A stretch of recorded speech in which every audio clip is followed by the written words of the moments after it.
Hello and welcome everybody to this week's DevCentral Connects. My name is Boo, one of your community evangelists on the F5 DevCentral team, and I'm your host today. DevCentral is supported by community.f5.com. I would encourage you to head over there and sign up for an account. We got a lot of stuff happening there. There's a lot of stuff that is public. You can, hit up Google and you can do a search and you can find all sorts of stuff on DevCentral, but there are reasons to create an account on there as well. You can get in, you can make some replies, you can ask some questions, and possibly you could become a DevCentral MVP, which is actually verified as one of the paths to become a CTO.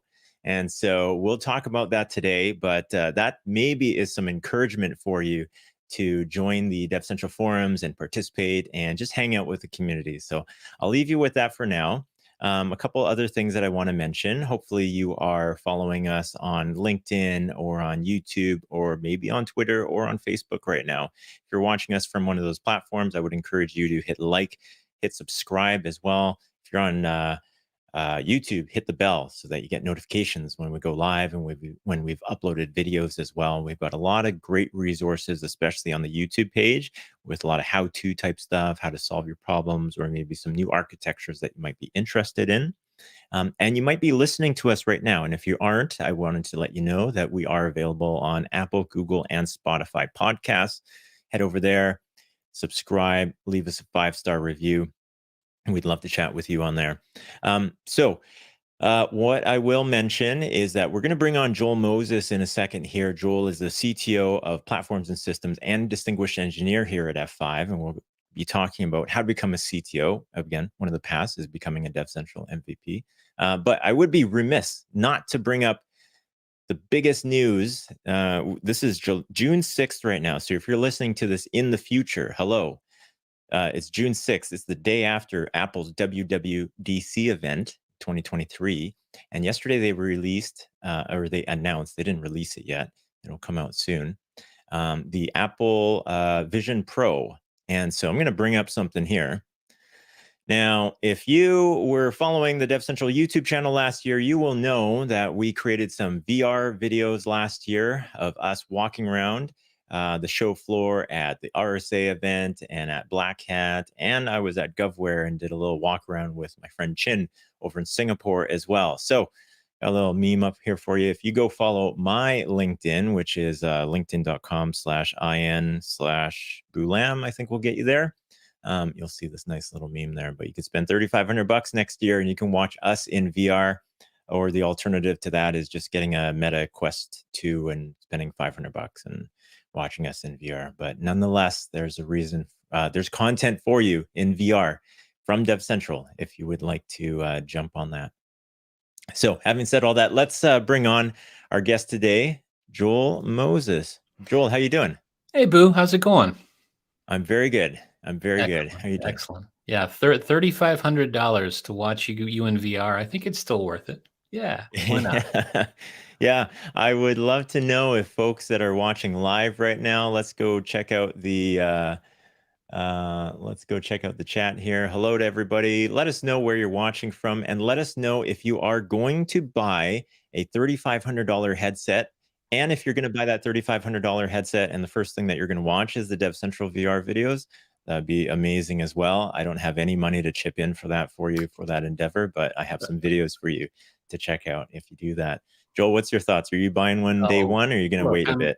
I'm a massive gadget head. I will buy it simply because, it's a gadget and I have to have the version 1 of the gadgets. I know that, Apple doesn't support its version 1 product very well. You get about a year to a year and a half out of that. And then you wait on and get the 4th release. And then it's like you got about a 5-year lifespan for that. But I'm still going to, I'll buy. Look, I can't fool myself. I'm going to buy it. Why not? Yeah. It'll be that FOMO, I guess, hey? You bet. We got James Taylor. James, hello. You will not be spending $3,500 for one of those. Neither will I. I'm probably going to wait for maybe version 2 and probably a version that's not the pro version, perhaps, because I already have other things to throw on my head. We got Nathan Britton from the UK. Hello. Yeah, Rebecca, shout out to all the Kraken fans out there. Huge fan. Yeah, how many Seattle folks do we have on the phone or on the watching live right now that might be hockey fans. You guys might see each other at the games once in a while. Oh yeah, absolutely. Awesome. And we got Leaf here. Watch DevCentral and play with your kids at the same time in VR. Oh, that's sarcastic. Okay, fair It's enough. got that feature that allows you to someone who's outside to cut through what you're working on so that you can see an outline of them while you're working. That seems to me to be a little risky, frankly, but hey, we're going to figure out what the edges of the technology are, right? Yeah, totally. And we got Subeko from South Africa. Right on. Thanks for Hey. joining us today. Anybody else, just let us know where you're watching from. Let us know if you have another VR headset. We'd love to know what other experiences folks have. I have a Quest 2, and I've been playing with that a little bit, not so much lately, but early days was actually playing with it from a work perspective, like the Horizon meeting rooms, and I don't know, throwing on a headset and interacting with somebody else's avatar and drawing on the whiteboard and whatnot. That was an interesting experience.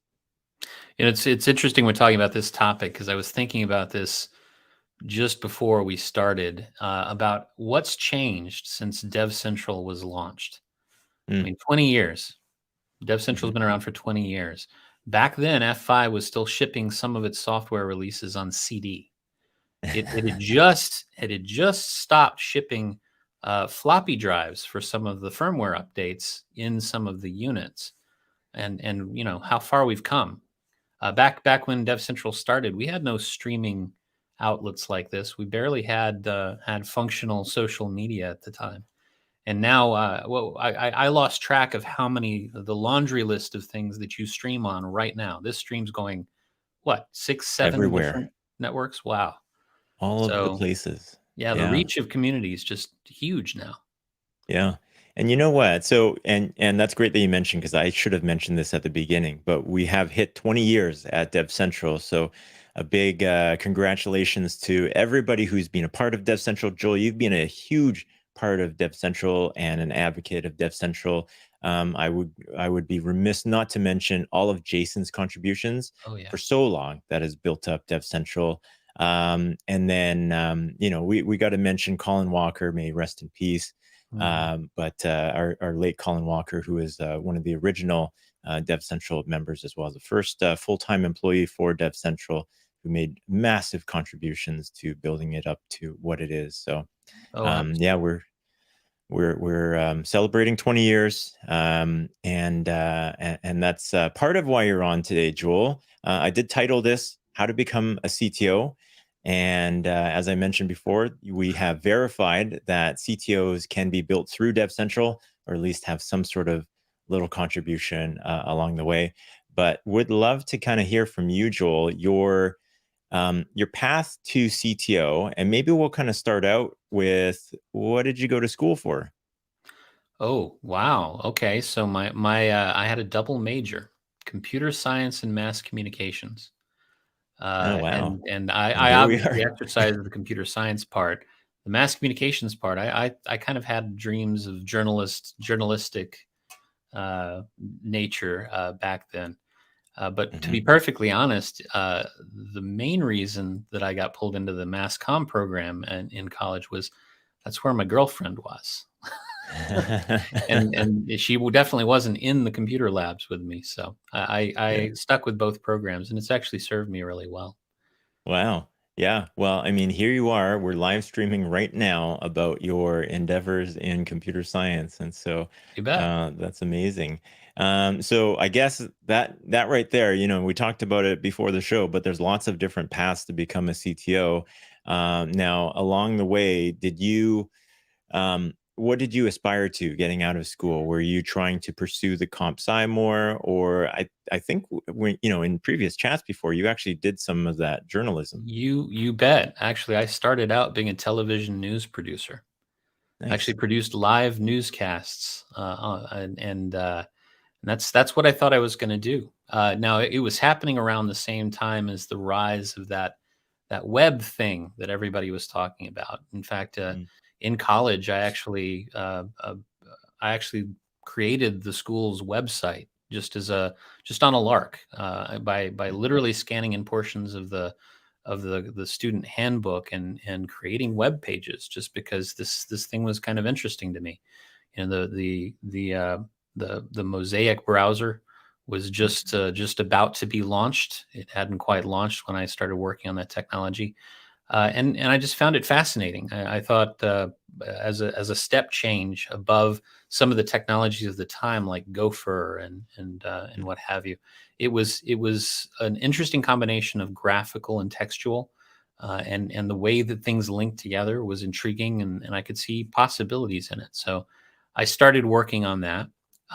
When I left college, I went to do television news, and I did that for quite a little while, until there were some rumblings about maybe we should get on this web thing.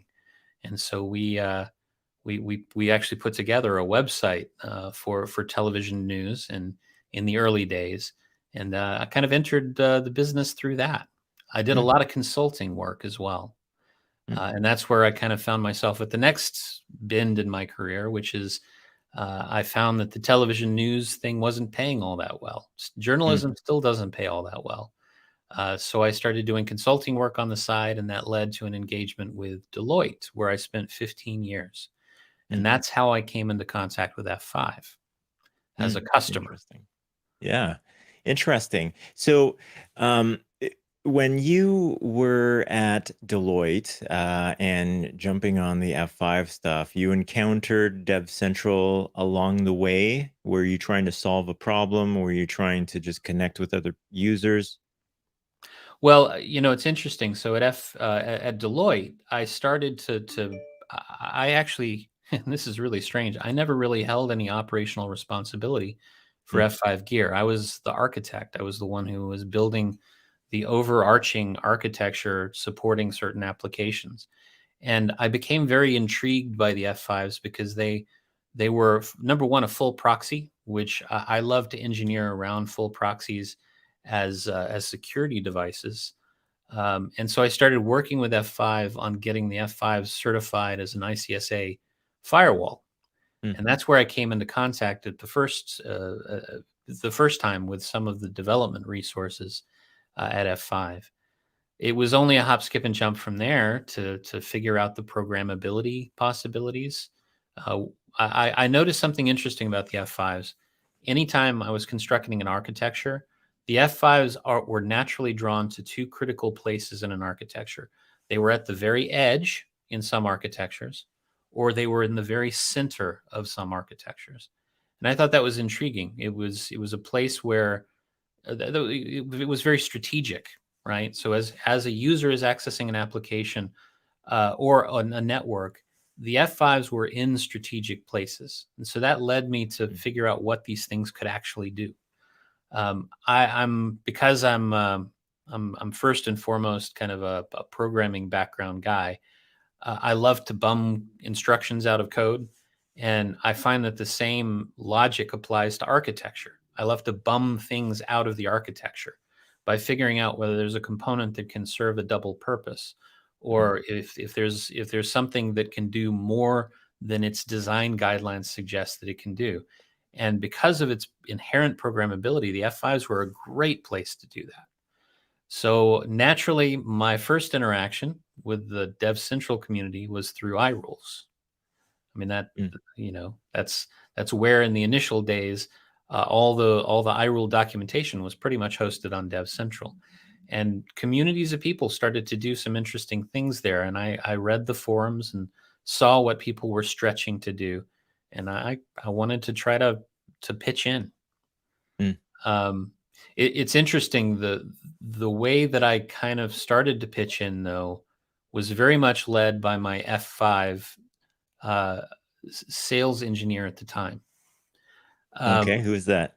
so well, he's not there anymore, but his name was Brad Wood, Mm, and Brad, I'll have to confess, as a customer of F5s, I was probably a little bit harder on some of my F5 resources than I needed to be. I can't So I was imagine. challenging Brad. I needed a particular feature in the product, and I wanted to be able to switch pools based on the SNI identity in an SSL session. I had a particular need for that. I needed that for my test lab that I was putting together because I wanted to create some automation around it, and I needed to be able to switch pools based on the names, but use a wildcard cert in the front. Pretty common scenario today, but back then this was kind of strange. Nothing really worked this way. And so we talked with F5 Engineering, and F5 Engineering said, "Well, okay, we can do that. That seems perfectly doable. It'll take us about 2 releases to get to it, and you'll have it after then." And that, I'll be perfectly frank, it kind of peeved me that they said that. It's like, well, this doesn't seem like it's that big of a lift. And so Brad said, "Well, you ought to just show them and do it in iRule. It's probably possible in an iRule." And I thought about that, and that conversation, I believe, occurred late on a Friday. And by Saturday evening, I had actually created an iRule to do SNI pool switching, and that rule I posted to the community, I believe, that same evening. And that rule has gone on to do all sorts of different things.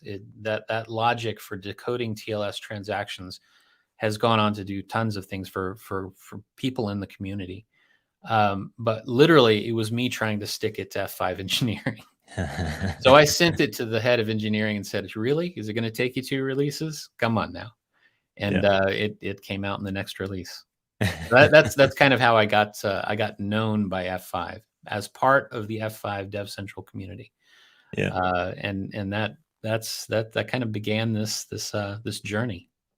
Yeah, that's fantastic. From there, I mean, what I'm picking up already, though, if we're kind of collecting some of the breadcrumbs on characteristics of a CTO, you are somebody who needs to solve a problem and figures out the solution, like whether it is a quick solution or maybe a longer solution, but you're always in pursuit of that next thing. Yeah, I mean, insatiable curiosity is the mark of a good CTO. You have to remain curious. The moment you lose your curiosity is the moment you should probably give the position to someone else. So I play with lots of technologies on the side. I've got a software-defined radio back here on the desk behind me that I play with because I'm curious about the joining between applications and things like radio broadcast technologies, which leads me to work on things like LoRa. And again, that probably has no relevance to F5 yet, but it's something that keeps my mind working on what comes next.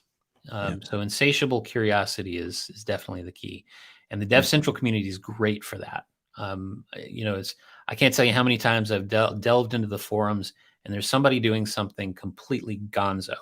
I mean, just absolutely nuts with an iRule or with a Terraform template, and those things inspire me to redouble my curiosity. Mm.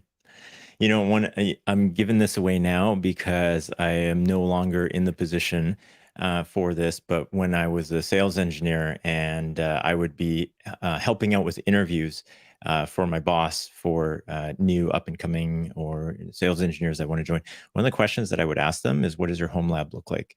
Because that would usually be an indicator of, okay, does this person like to tinker around? If the answer is no, then maybe they do something else and I can figure out something else on how they explore things. But an impressive lab, a home lab where it has nothing to do with what their day-to-day is, but they're just tinkering around and they've created something inside this lab. That was always like a good indicator for me that this person is going to figure stuff out, because a lot of sales engineering is figuring out stuff that doesn't exist and then coming up with a solution for a customer with the Lego blocks that F5 has given you. Yeah. One of the most common questions my wife asks me at the house is, "Are you in your tank?" So I like to submarine myself down in my lab, and she knows. Yeah. Very cool. So I guess moving on from there, in DevCentral or working at Deloitte, involved with DevCentral, at some point you made this leap from, hey, I've maybe exhausted everything you can do at Deloitte and you're on to the next challenge. Yeah, well, life always throws you little curveballs, and I would say that the thing that kind of helped my thought process was being named a DevCentral MVP. Mm, And there is a fateful meeting that occurred. I know a lot of F5 customers like going to Agility. Agility is a great place to, hang out and meet other people who share your roles and interests. And there's DevCentral always has a big presence there. But I was one of the inaugural members of the very first DevCentral MVP class, and they held a lovely little session on a rooftop in what is it, a co-working space? mm. Uh, maybe Jason Jason can comment on that. I don't remember what the place was exactly, but in the uh, research team. yeah, we sat around on a rooftop and we talked over some of the things we were working on, and we interacted with people that we hadn't met before from the F5 engineering organization. We talked about what we would do with the technology if it had A, B, and C. Mm, It was a really good session. And as we sat there on the rooftop, I looked around and realized that the people I was surrounded with, and this is not just the DevCentral MVP folks, but the F5 engineering staff, were some of the smartest people I'd ever interacted with. And that sort of led me to look a little bit more closely at F5. mm, I mean, I already looked really closely at F5. At Deloitte, we leveraged it for the global VPN standard. We leveraged it for we actually replaced a lot of our firewalls with F5s simply because the F5 could perform that function. Even as LTM, it was a mm. better firewall than some of the stateful firewalls of the day, and they certainly had a higher handling capacity. So we engineered extensively with F5 gear in architecture. So I mean, I already respected the technology, but it was respecting the people Mm. that kind of led me to the choice that F5 would be a really cool place to go. It helped that I had reached 15 years at Deloitte, which inside of the business consulting industry is like a Methuselah time. Most Yeah. people last about 5 years in that Yeah. blender. But at the time, I was doing architectural design directly for Deloitte's CIO and CTO, Mm, and was kind of their lead architect. And my wife got her master's from University of Colorado in Boulder, and so I just thought she wanted to move to some place we could go skiing. We were living in Tennessee at the time, not a lot of good mm. skiing around Tennessee, and Seattle seemed nice, so we kind of took the leap. Nice. And that's when I entered the product organization as a DevCentral MVP. Oh, fantastic. I remember early days of my time at F5, and you were working on the APM product, and I was one of the APM SME group members, and so Yeah, passed by occasionally in San Jose. yeah, But your career kind of took you way up here. I kind of went like this, and then you went like this up and to the right with your career. So maybe you can give us a rundown of, okay, you're in F5, you're a product management engineer.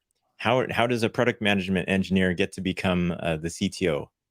yeah. So yeah, I kind of entered F5 a little lower, but it was through a passion for working on product. Um, it was initiated, when I first saw APM pop out. I had used FirePass, the predecessor product for VPN, for a long time. And when APM popped out of the woodwork, I began to notice it had other characteristics. It was not just a VPN subsystem and a VDI subsystem. It also basically was an authentication and session management tool. And so I began encouraging the product manager of APM at the time to lean more heavily into that. And so you guys probably have me to blame for the integration of things like SAML authentication Nice. into APM, not just for servicing the authentication of the VPN, but for general purposes, just creating gateways, authentication bridging. Um, and so I kind of came over to F5 and I started leaning really heavily into that, and we started enhancing that product pretty significantly, and incorporating that into the visual policy editor and various things like that. And I really enjoyed that work. I thought it was fascinating, and to some extent, that's kind of been borne out. Authentication bridge services, things like Okta, they're based on effectively the same root technology and strategy that APM had in its earliest days. So, I stayed. I think what you're getting at is I stayed general, right? I had a specific focus and I needed to deliver something very specific. But at the same time, I found other opportunities to involve myself in work that was kind of outside my area. My background is primarily cybersecurity, but had a strong networking background as well. And so I also started working with the big IP and the LTM teams pretty closely. And over time, uh, as a recognition of staying generalist, I found myself involved in a lot more F5 things. Mm-hmm. So that's and I also stayed really close to customers as well. And I think Mm-hmm. that's the other two things that I would point out. So there's insatiable curiosity. There's also be as general as possible. So a lot of times there's a built-in innate sense in a lot of engineers that I need to dig in on this thing and I need to go as deep as possible. And getting deep on a particular type of technology is fantastic, but it means that you can get relegated to a status of a one-trick pony. But if you're curious about things and you also stay general, if you understand a broad number of things and how those broad numbers of things interact with each other, your value to the organization uh, gets incredibly important.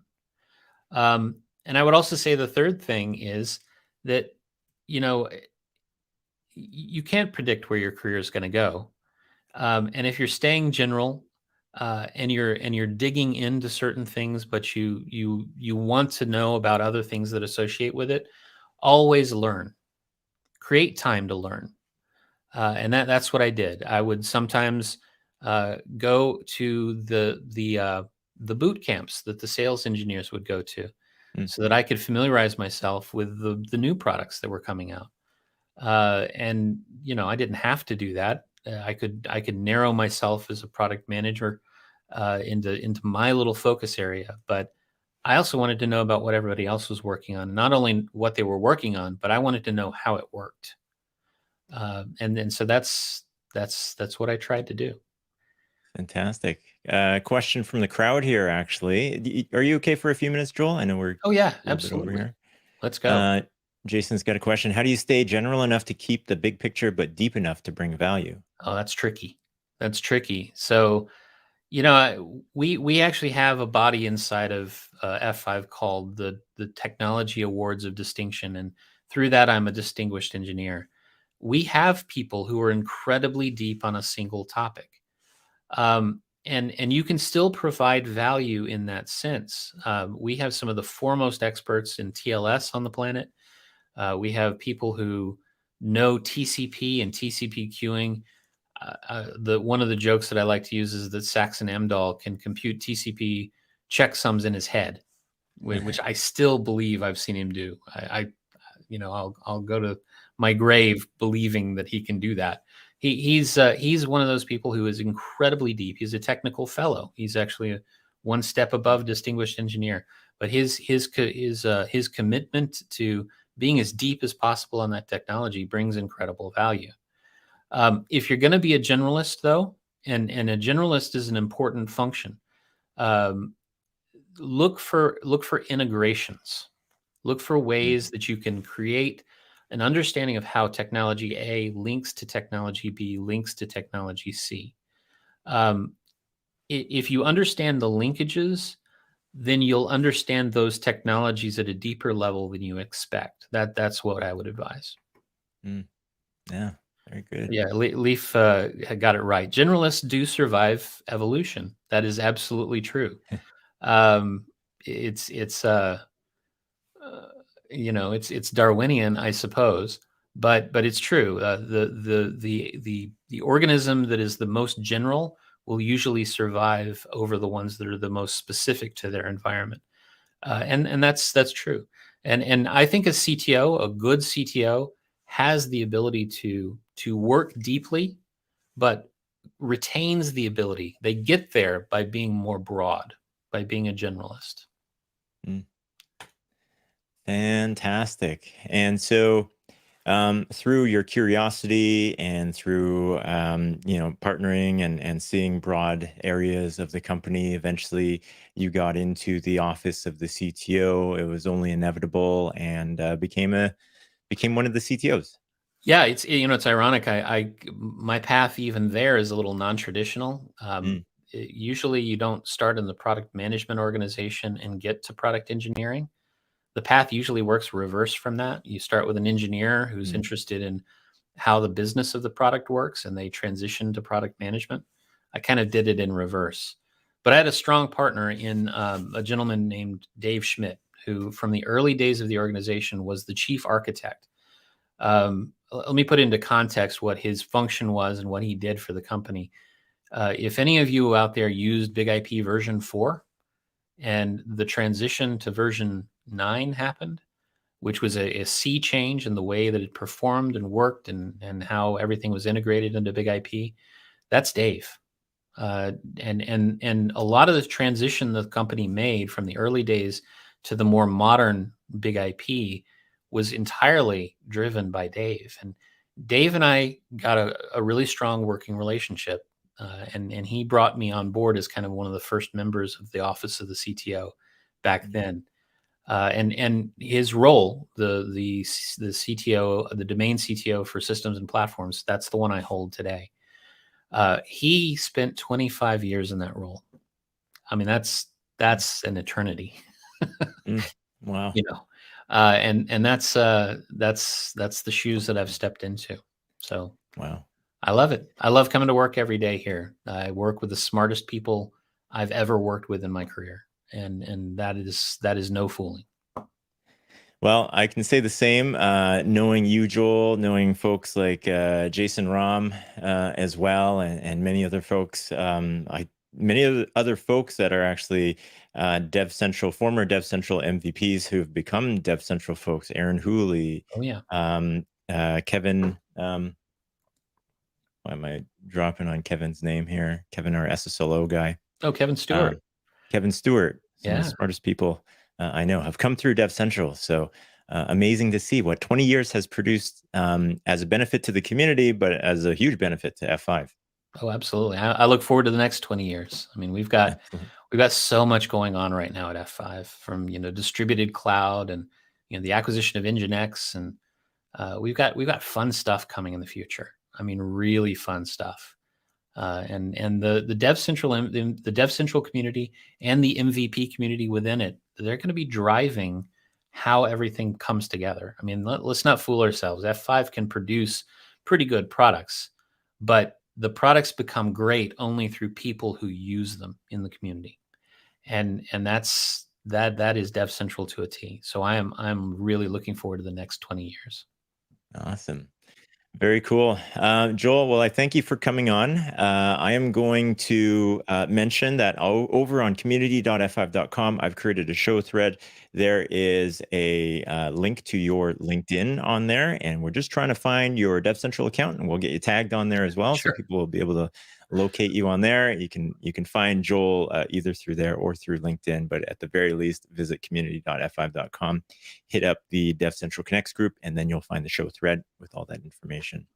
So thank you very much, Joel, for sharing your experience. Thank you for being a former DevCentral MVP. We don't have an internal DevCentral MVP program, but I'm sure you would be qualified for that immediately, and some sort of honorary award for lifetime achievement on there. Yeah. But And let me say thank you to all the DevCentral folks out there. If you've done one single posting, you've done an immense service to the rest of us.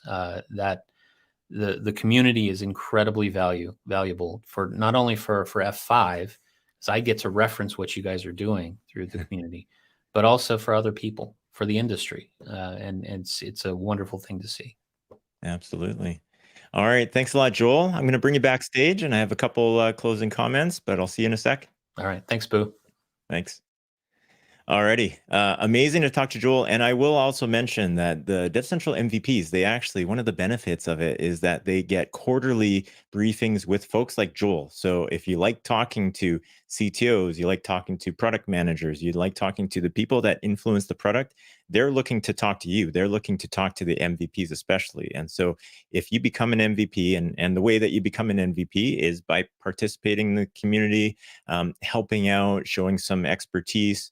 But even if you don't have particular expertise, maybe you're a generalist, there's a lot of general questions on the DevCentral community that people that are newer to F5 are looking to get answers for. So there's lots of ways to contribute on the community. So I would encourage you to visit community.f5.com, register for an account on there, and see how you can help out, pitch in, and you're going to get a ton back out of it as well, including opportunities to speak directly to folks like Joel. I will, just a final reminder, if you're watching from YouTube, LinkedIn, Facebook, or Twitter right now, make sure you're following us on there. Check us out on audio podcast as well. We are available on Google, Spotify, and Apple. And then otherwise, you'll actually see me in a couple weeks at InfoSec Europe over in London. So I'll be creating some content there. And if you haven't seen already, in the past 2 weeks, I was at Red Hat Summit, and I was at the Cube Huddle event in Toronto as well. So lots of content for folks to check out. Otherwise, thank you very much for joining us today, and I will see you next week. Bye for now. Well, thanks for checking out that video. If you have any questions, leave a comment down below. While you're down there, hit the like button and subscribe if you haven't already. You might want to check out one of these videos over here. And if you haven't already, go check out community.f5.com. This is where all the DevCentral Connects hosts hang out, as well as the rest of the community. It's free to sign up, and we'll see you there.